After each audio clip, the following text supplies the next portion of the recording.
নমস্কার। আশা করি প্রত্যেকে ভালো আছেন, সুস্থ আছেন এবং সকলকে অনেক অনেক স্বাগত বৈঠকি এডুকেশনাল ইনস্টিটিউশনে।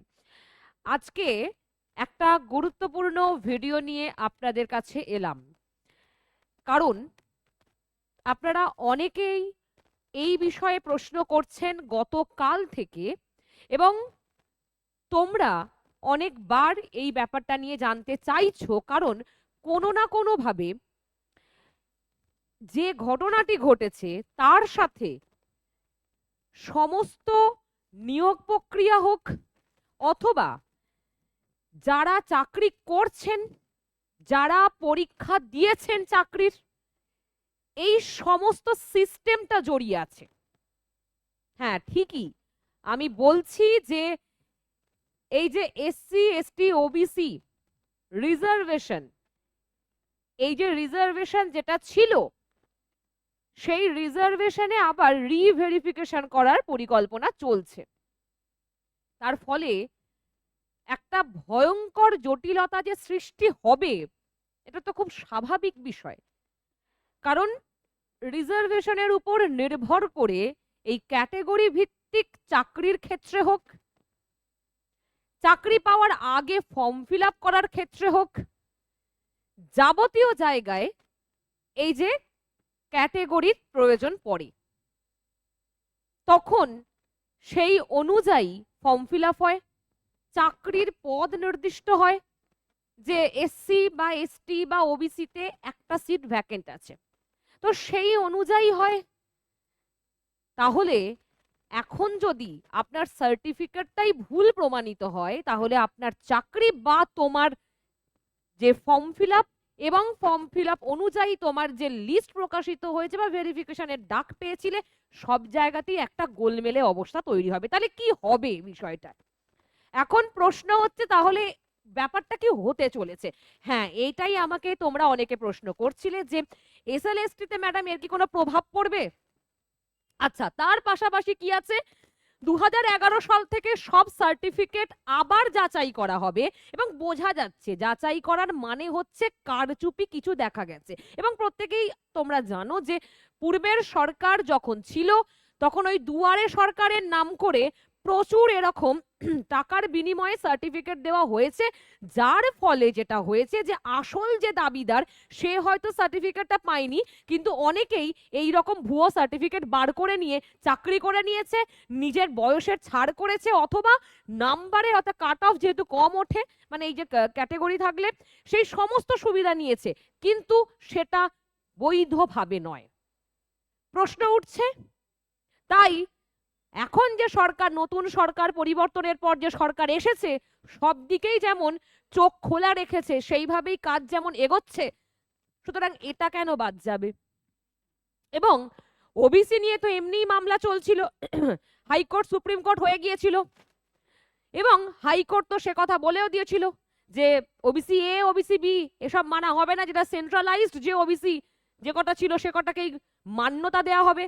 তার পরবর্তীতে যা কিছু ঘটনা ঘটেছে সেটা সকলে তোমরা জানো। তারপর সুপ্রিম কোর্ট স্টে অর্ডার দিয়েছিল হাইকোর্টের রায়ের উপর। তারপরে এই জটিলতার মধ্যেই এসএলএসটি হয়েছে, ফর্ম ফিল আপও হয়েছে এবং ভেরিফিকেশনও শুরু হয়েছিল, এবং কিছু প্রায় বলা যায় 11-12 ভেরিফিকেশন তো কমপ্লিট হয়ে প্রায় জয়নিং এর দিকে।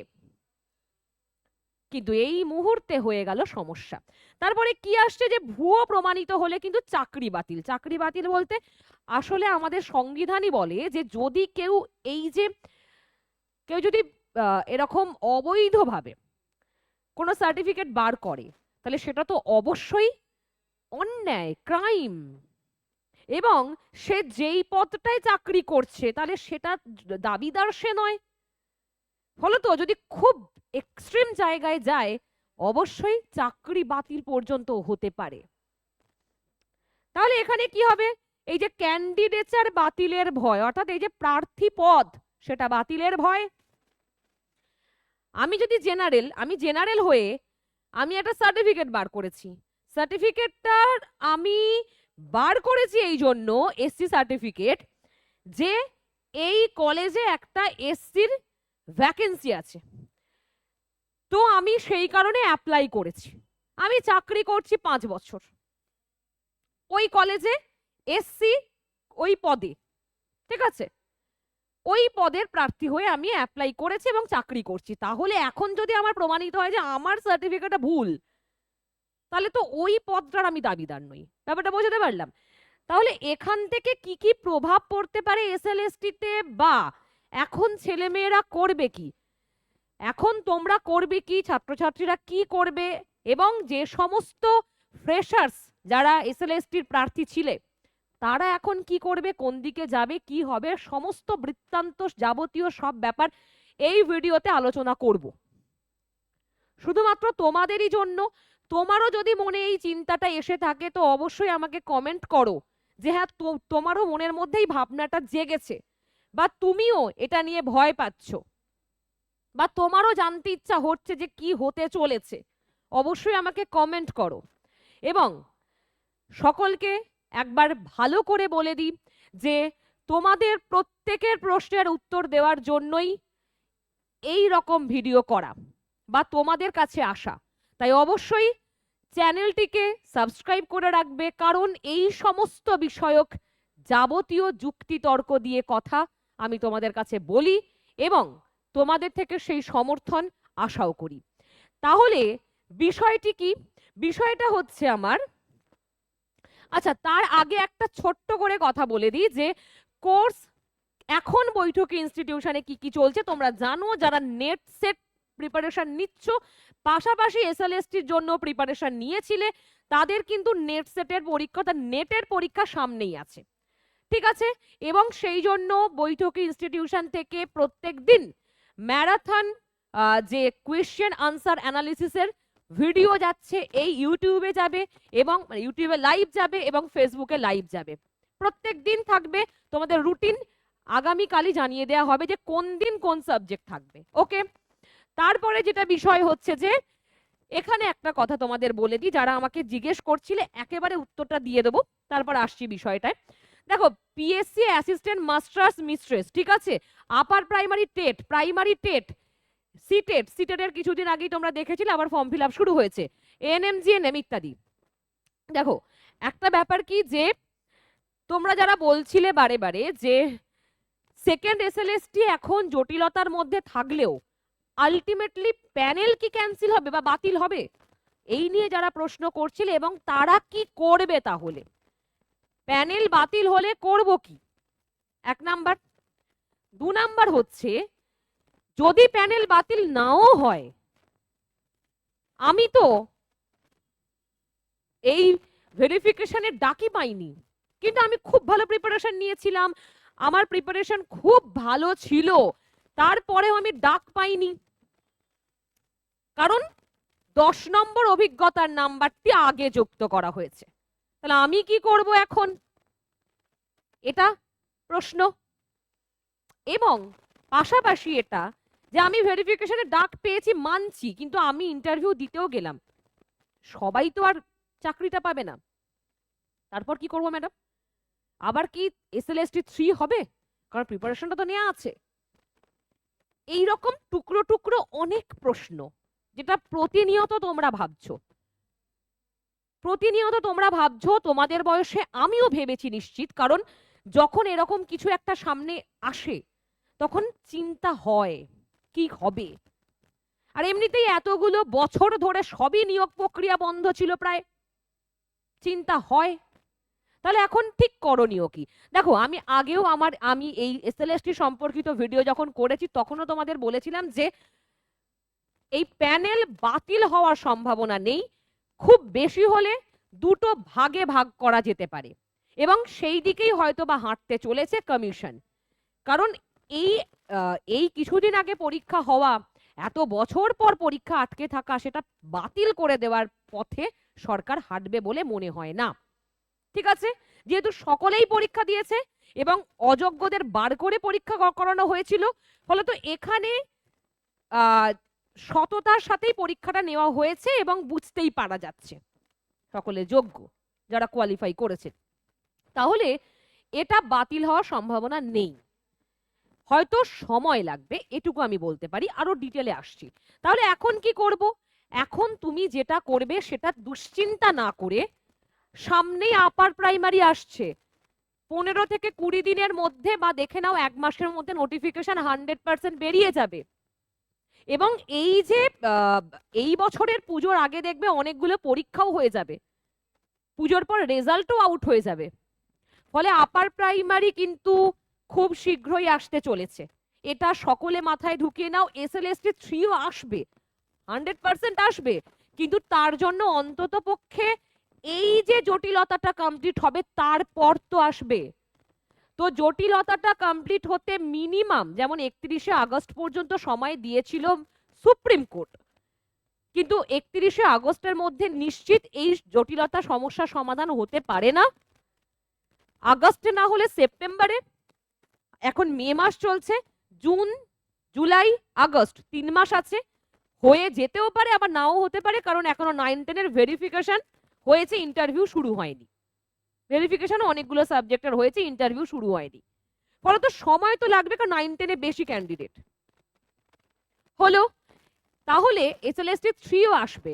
তোমার যদি মনে হয় যে তুমি এইবারে কোনোভাবে চান্স পাওনি অথবা অনেক কম নাম্বার পেয়েছো, ভালো প্রিপারেশন ছিল না, তো অবশ্যই এসএলএসটি 3 এর জন্য প্রিপারেশন নিতে পারো, কোনো সমস্যা নেই, কারণ 100% আসবে, কিছুদিন পরে হলেও আসবে, 2 দিন দেরি হতে পারে। ঠিক আছে, তাহলে এখন তোমার করণীয়, তুমি যেহেতু বিএড ডিএলএড যদি করে থাকো দুটোই, তাহলে চোখ বন্ধ করে আপার প্রাইমারিটা প্রিপারেশন নাও, পাশাপাশি ইচ্ছা হলে এসএলএসটি দেখো। আর যদি এটা মনে হয় যে না আমি আপার প্রাইমারি এখন প্রিপারেশন নেব, কিন্তু আপার প্রাইমারির প্রিপারেশনের পাশে আরো কিছু একটা আমি দেখতে চাই, সেটা যদি এসএলএসটি নাও হয়, কারণ এসএলএসটি যেহেতু একটু টাইম মানে সময় লাগবে, তাহলে কি করব? তাহলে তো সব থেকে ভালো তোমার জন্য গ্রাম পঞ্চায়েত আসছে। গ্রাম পঞ্চায়েতের পরীক্ষা একদম সহজ, সিলেবাস একদম ছোট। তো সেই ছোট্ট সিলেবাস যেহেতু আছে, মাত্র ওই বাংলা আছে, ইংরেজি আছে, অ্যারিথমেটিক আছে, জিকে আছে, ছোট্ট সিলেবাস, একদম খুব শীঘ্রই নোটিফিকেশন আসবে, জানো প্রচুর শূন্য পদও আছে, বাড়ির কাছে চাকরি পাবে, সেটাকেও হাতে রাখতে পারো, কোনো সমস্যা নেই।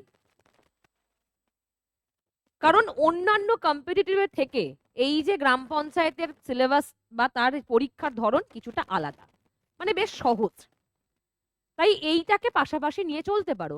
আপার প্রাইমারির জন্য প্রিপারেশন নিচ্ছ, তার সাথে এটাকে পড়ো।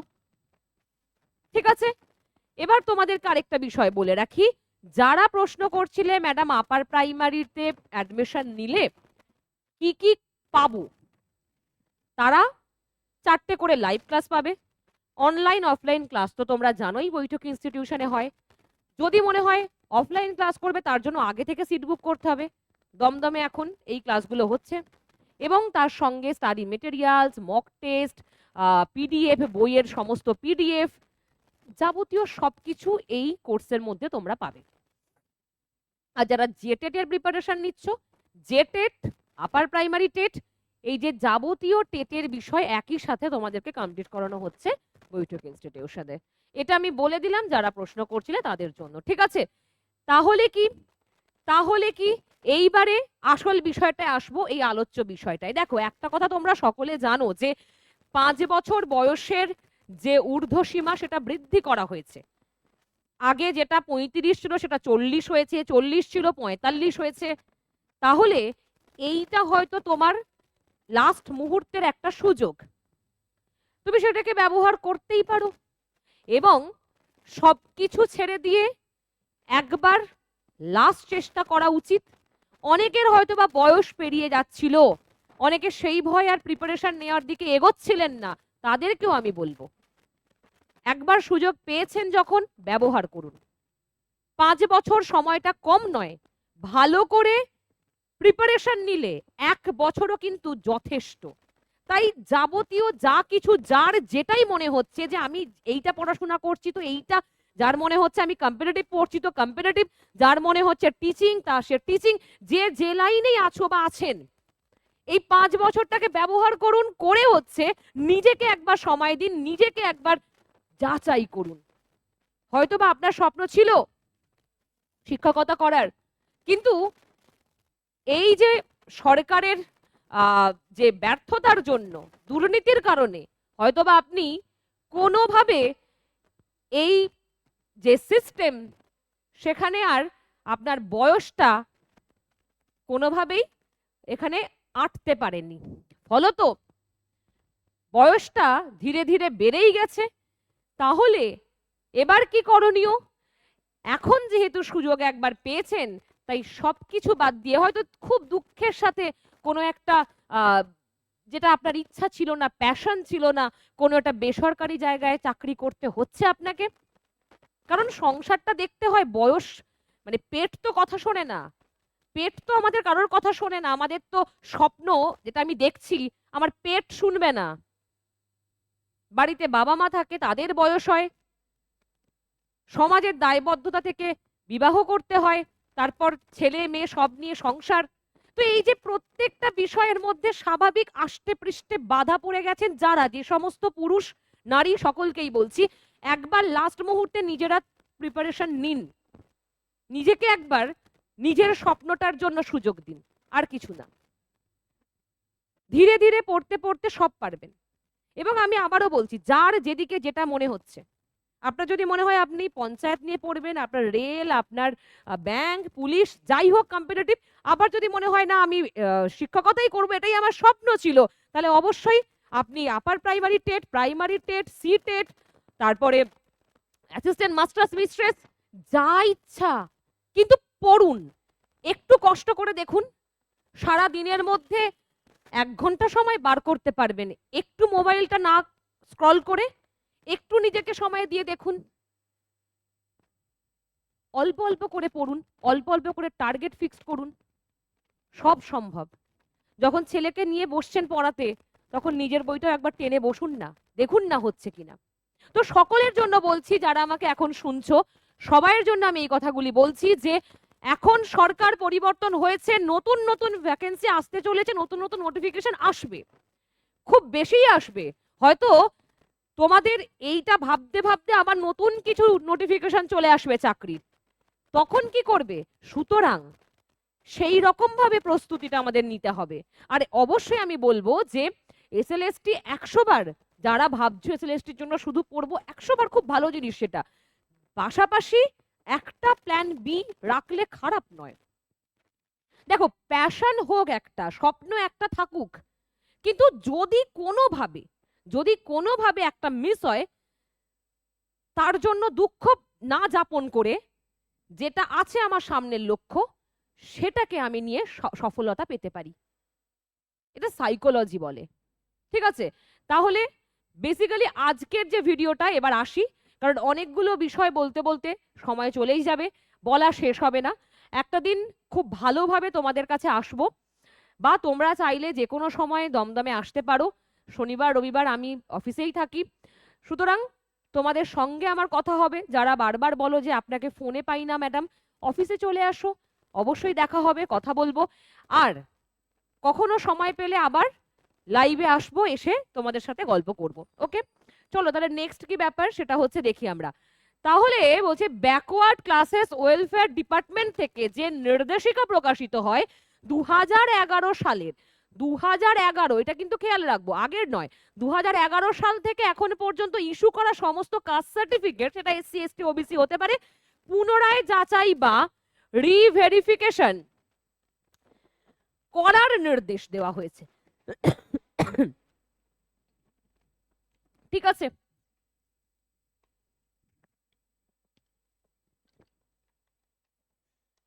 ঠিক আছে, তাহলে পুনরায় রিভেরিফিকেশনের নির্দেশ দেওয়া হয়েছে। এইবার ঘটনা হচ্ছে, ঠিক আছে, এই যে রিভেরিফিকেশন হলে কি কি হবে একবার এক ঝটকায় দেখে নি। চলো, 2011 সাল থেকে প্রায় 1,69 কোটি কাস্ট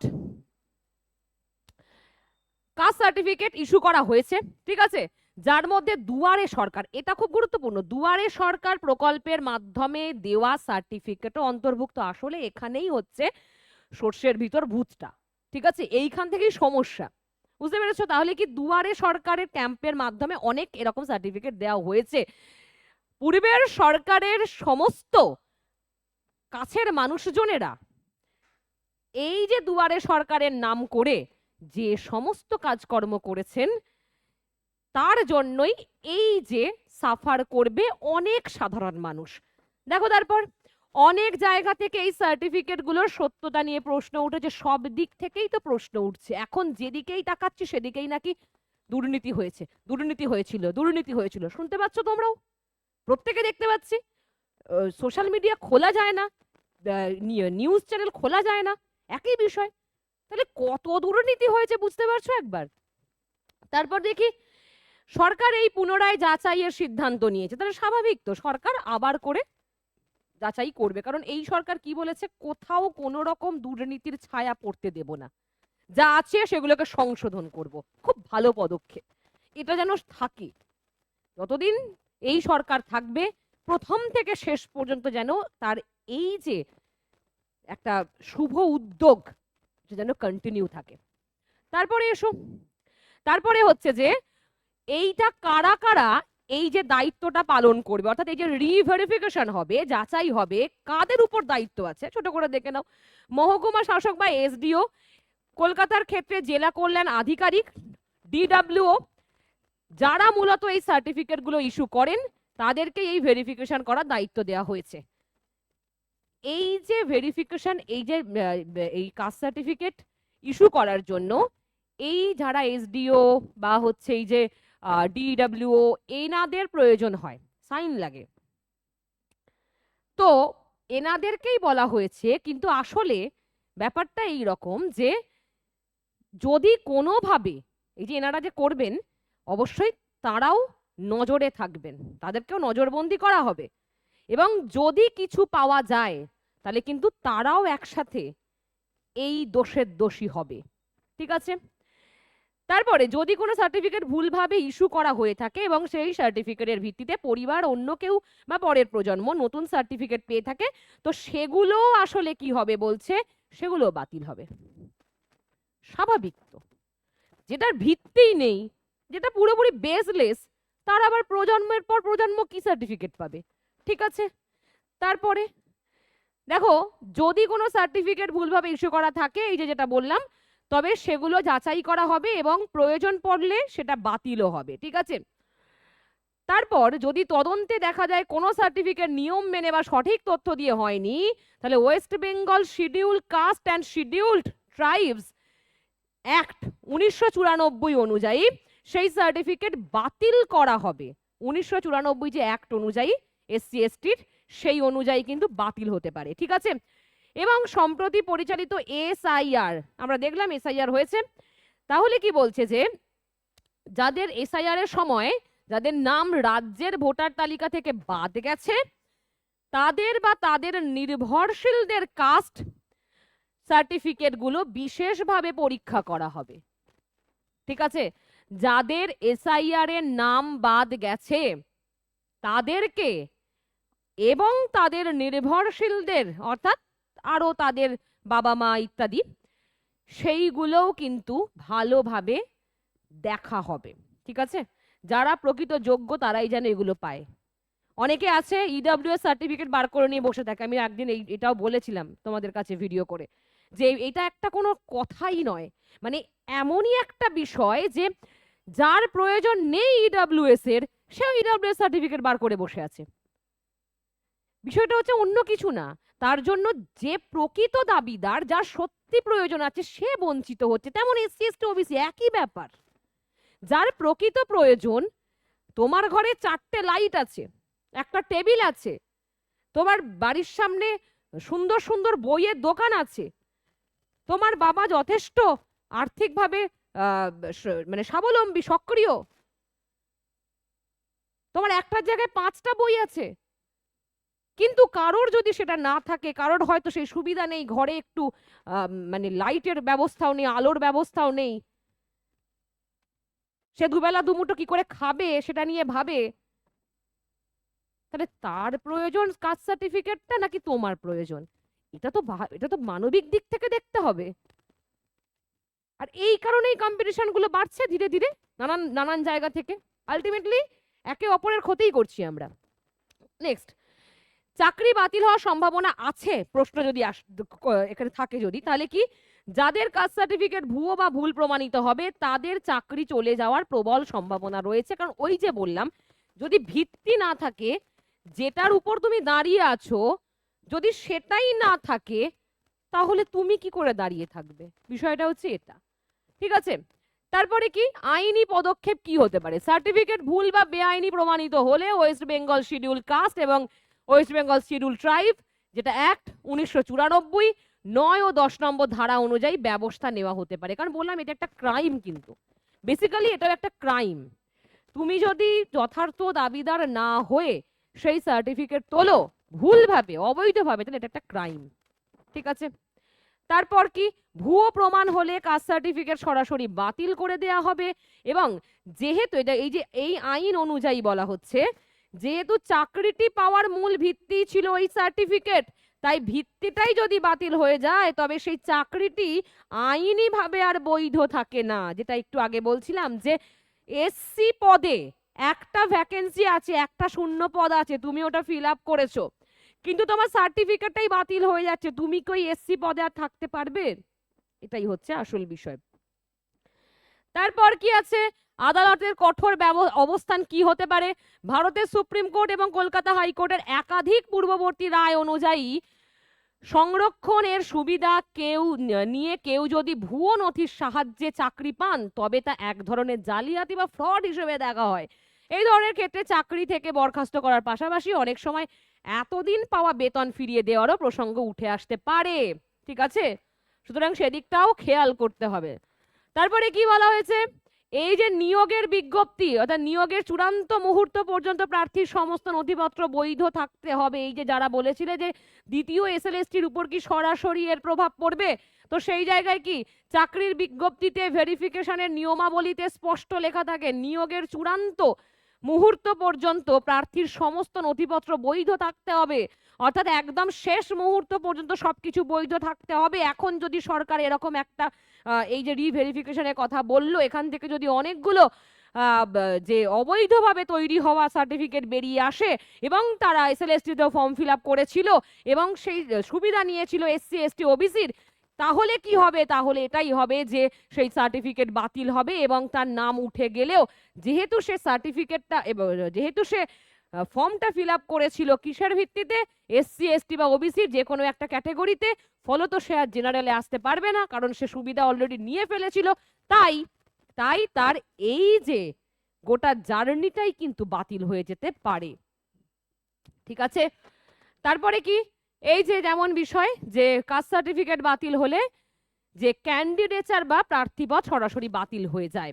ঠিক আছে, কারণ তিনি যে ক্যাটাগরির অধীনে পরীক্ষা দিয়ে তালিকায় স্থান পেয়েছেন সেই ক্যাটাগরির আইনি যোগ্যতা তিনি হারিয়ে ফেলবেন। ঠিক আছে, তাহলে এই হলো ব্যাপার। তাহলে কি কি হতে পারে?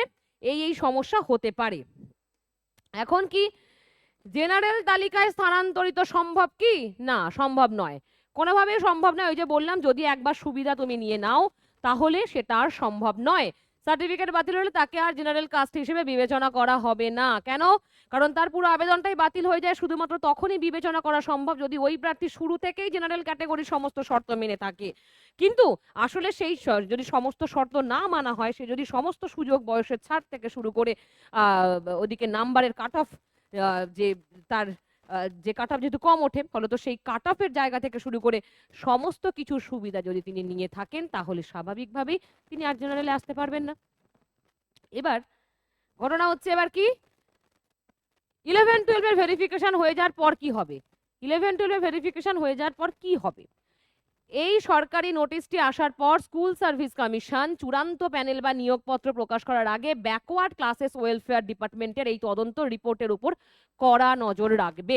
অর্থাৎ কি বলা হচ্ছে যে আসলে ব্যাকওয়ার্ড ক্লাসেস ওয়েলফেয়ার ডিপার্টমেন্ট আসলে এই যে স্কুল সার্ভিস কমিশন যেটা হলো, যেহেতু 11-12 এর ভেরিফিকেশন সমাপ্ত হয়েছে, ইন্টারভিউ সমাপ্ত হয়েছে এবং প্রায় জয়নিংও মানে অনেক জায়গায় হওয়ারই মুখে ছিল, সুতরাং এখন যেহেতু নতুন করে অর্ডার বেরিয়েছে, ফলত আবার সমস্ত কিছু ভালো করে পর্যবেক্ষণ করা হবে, পরীক্ষা নিরীক্ষা করা হবে, দেখা হবে যে সমস্ত কিছু ঠিক আছে কিনা। ঠিক আছে, তারপর কি কোনো প্রার্থীর সার্টিফিকেট যদি এই স্ক্রুটিনি বা রিভেরিফিকেশন চলাকালীন ভুয়ো বা ত্রুটিপূর্ণ বলে হিসেবে চিহ্নিত হয় তাহলে কমিশন প্যানেল থেকে তার নাম বাদ দিতে বাধ্য থাকবে। কমিশন নিজেই কাজটা করবে। তবে হ্যাঁ, এটা তো বাস্তব কথা যে এই প্রক্রিয়া শুধুমাত্র একদিনে তো সম্পন্ন হওয়ার নয়, কারণ সময় লাগবে। দুর্নীতিটা করতে হয়তো খুব তাড়াতাড়ি হয়ে গেছে, কিন্তু এই যে সাফ করা, পরিষ্কার করতে তো একটু সময় লাগবেই। তাই জন্য কি হবে সেটা দেখি চলো। তাহলে কি দ্বিতীয় এসএলএসটি প্রার্থীদের তাহলে ভবিষ্যৎ কি? যেহেতু এই নোটিশে পরিষ্কার বলা হয়েছে personal liability of the issuing authority shall be fixed, অর্থাৎ যে আধিকারিক ভুল সার্টিফিকেট দিয়েছেন তার ব্যক্তিগত দায়ভার থাকবে। তাই এবার ভেরিফিকেশন অফিসার এবং প্রশাসন অত্যন্ত সতর্ক থাকতে বাধ্য। এবার ওখানে যেহেতু থাকে, তোমরা জানো সমস্ত ফর্মেই এটাই থাকে যে আমি দায়িত্ব সহকারে এই সমস্ত কিছু আমি নিজের দায়িত্বে এগুলো দিলাম। ঠিক আছে, তাহলে স্বাভাবিক। এবার আসি, তারপর কি বলা হচ্ছে যে এই ভেরিফিকেশন অভিযানের কারণে পুরো নিয়োগ প্রক্রিয়ায় চূড়ান্ত স্বচ্ছতা আনার চেষ্টা করা হবে। কিন্তু বিষয় হচ্ছে বাবা, এখানে দুটো দিক আছে, একটা ইতিবাচক দিক বলতে পারো আর একটা নেতিবাচক দিক বলতে পারো। সেটা হলো যে আগে নেতিবাচক দিকটাই বলি। এই যে প্রক্রিয়াটা কমপ্লিট করা হবে, এই যে এতটা দায়িত্বভার দেয়া হয়েছে এসসি এসটি ওবিসি, নেহাতি তো কম মানুষজন নয়, এবং এই যে প্রক্রিয়া কমপ্লিট হতে তো সময় লাগবে। সুতরাং যেহেতু এসএলএসটিও এর বহির্ভূত নয়, কারণ এখন সার্টিফিকেটের বাতিল বা সার্টিফিকেট নতুন করে যাচাই করা মানে সমস্ত স্তরে প্রভাব পড়বে, সমস্ত জায়গায়।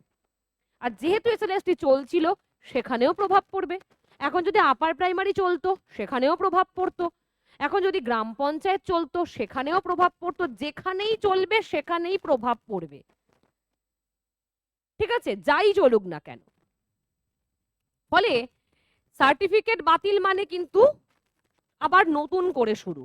যারা চাকরি করছে তাদের ক্ষেত্রে তো বিষয়টা আরো জটিল, কিন্তু যারা চাকরি এখনো পাননি বা পাওনি তোমরা, তাদের ক্ষেত্রেও জটিলতম জায়গাতেই যাবে। তবে অপেক্ষাকৃত ওই সমস্ত মানুষ যারা এই সার্টিফিকেট দিয়ে চাকরি পেয়েছেন তাদের থেকে সেফ জায়গায় আছো। ঠিক আছে, কারণ তাদেরকে আবার আইনি লড়াই লড়তে হতে পারে।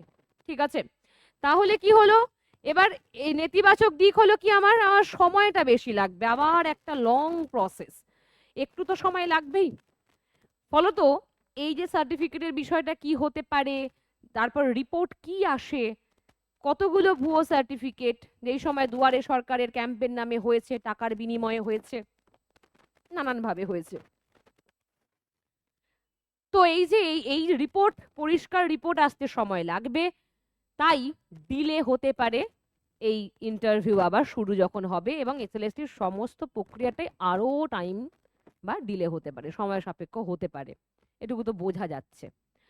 ঠিক আছে, তবে দেখা যাক কি হয়। এই রিপোর্ট তো কতদিনে আসে এবং সরকার কিভাবে, যেহেতু সরকার অবশ্যই তাড়াতাড়ি সমস্ত কাজকর্ম করছে, তো সেই মতো এগিয়ে গেলে তো ভালোই।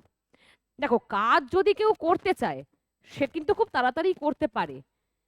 আমরা বারবার শুনে এসেছি যে সরকারের কাছে এরকম ব্যাপার 18 মাসে বছর, 12 মাসে নয়।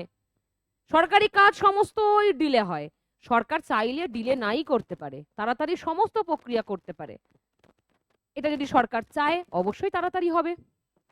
ইতিবাচক দিক কি কি? যারা সঠিক নথিপত্র দিয়ে পরীক্ষা দিয়েছেন, ভুয়ো প্রার্থীরা বাদ পড়বেন, তাহলে তারা সুযোগ পাবে, আসল যোগ্য প্রার্থীরা তালিকায় এগিয়ে আসবেন, স্বাভাবিক ব্যাপার।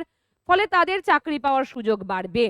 এটা তো স্বাভাবিক বিষয় যে যদি যারা অন্ততপক্ষে যথার্থ সততার সাথে ওই পদটা দাবি করে, ওই সার্টিফিকেটটা দাবি করে, যোগ্যদের হাতে যোগ্য পুরস্কার, যোগ্য সম্মান এবং যোগ্য সে যে প্রাপক, সমস্ত কিছু গেলে ভালো লাগে। সেটা হচ্ছে চাকরি বাকরির দিক থেকেই হোক, সেটা পড়াশোনার দিক থেকেই হোক, সেটা অ্যাওয়ার্ডের দিক থেকেই হোক, সেটা সার্টিফিকেট দিক থেকেই হোক, যে দাবিদার, যে যোগ্য, আসলে যার প্রয়োজন, এই সমস্ত বিষয়টাই একই রকম দিক থেকে।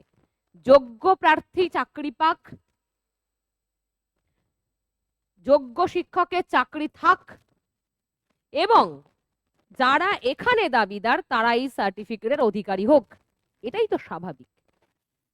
সরকারের অবশ্যই এই বিষয়টা দেখা উচিত। তাহলে কি আমার এই যে প্রত্যেকটা বিষয় আমরা দেখতে পেলাম, ঠিক আছে।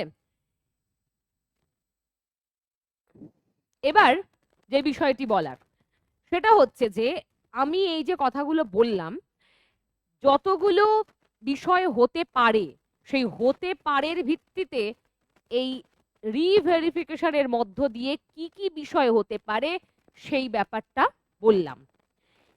কিন্তু এরপরও যেটা সেটা হলো আমাদের আরেকটু সময় নিয়ে দেখা উচিত, এবং এইটা নিয়ে ভয় পাওয়ার কিছু নেই যে তাহলে কি হবে, বাতিল হয়ে যাবে প্যানেল, বাতিল টাতিল কিছু হবে না, যেটা হবার সেটা ঠিকই হবে। এবং তোমাদের যে 10 নম্বর নিয়ে বারবার প্রশ্ন ছিল সেই 10 নম্বরের উত্তর আগেই দিয়েছি, যে প্রায়র টিচিং এক্সপিরিয়েন্সের যে নম্বর সেই নম্বরটাকে কিভাবে কি হতে পারে তাই নিয়ে আগে বলেছি। তবে প্যানেল বাতিল হবে না, যারা ভয় পাচ্ছ তারা ভয় পেও না, যারা সততার সাথে সার্টিফিকেট প্রদান করেছে তারা কেন ভয় পাবে, তোমরা কেন ভয় পাচ্ছ, যারা করেনি তারা ভয় পাবে। তাদের যদি কোনোভাবে কিছু ভুয়ো সার্টিফিকেট জাল সার্টিফিকেট ধরা পড়ে তাদের বাতিল হবে, সেই প্রার্থীর নামই বাদ দেওয়া হবে প্যানেল থেকে, কিছু করার নেই। ফলত তোমরা ভয় পেও না অকারণে। একটু দেখার বিষয় যে কি হতে চলেছে। আর যারা এই প্রশ্নগুলো করছিলে যে তাহলে এখন কি প্রিপারেশন নেব, আশা করি আগেই বলেছি, শুনেছো সবটা যে কিভাবে কি ভাবতে হবে। দেখো একটা বিষয় হচ্ছে যাই করো সুযোগটাকে হাতছাড়া করো না। সামনে যে পরীক্ষাগুলো আছে সেগুলোর জন্য ভালো করে তৈরি হও। একটা একটা করে বছর বেরিয়ে যাবে হাত থেকে, বয়সটাও দুধাপ এগিয়ে যাবে, সুতরাং বয়সটার কমবে না, সময়টাও এগিয়ে যাবে, সবাই এগিয়ে যাবে। তাই তোমাকেও সঠিক সময়ে সঠিক সিদ্ধান্ত নিয়ে এগিয়ে চলতে হবে। যাদের এই সমস্যা হয়েছে এসএলএসটি নিয়ে, যারা ডাক পাওনি, আমি তাদেরকে বলবো তারা অবশ্যই এখন আপার প্রাইমারি চোখ বন্ধ করে লেগে পড়ো, নোটিফিকেশন আসবে, একদম সত্য কথা। সমস্ত কিছু শুরু হয়ে গেছে, সমস্ত পরীক্ষা নোটিফিকেশন আস্তে আস্তে আসছে, এগুলোও আসবে। এবং গ্রাম পঞ্চায়েতও এসে যাবে খুব শীঘ্রই। প্রশ্ন করছিলে তোমরা গ্রাম পঞ্চায়েত কবে আসবে ম্যাডাম, খুব শীঘ্রই আসবে। যারা প্রিপারেশন নেবে ভাবছো তারা আর ভেবে বসে থেকো না, এবার অ্যাকশন মোডে নামো, সবটা শুরু করে দাও, ঠিক আছে। তাহলে আশা করি বিষয়টা বোঝাতে পেরেছি যে এসএলএসটির কি সমস্যা হতে পারে, অথবা এসসি এসটি ওবিসি যে রিভেরিফিকেশন হবে এই সমস্ত সার্টিফিকেট, কারা কারা সমস্যায় পড়তে পারে, কি কি প্রবলেম হতে পারে। এবার অবশ্যই আমি তোমাদের মতামত সবসময় জানতে চেয়েছি, আপনারাও আপনাদের অভিমত জানাবেন, আপনারা কি ভাবছেন কমেন্টে অবশ্যই লিখবেন। বা আপনিও কি এরকম একটি সমস্যায় আছেন, অথবা তোমারও কি এসএলএসটি নিয়ে ভয় করছে, অবশ্যই কমেন্ট বক্সে জানাবে। ভালো থেকো, দেখা হবে অন্য ভিডিওতে।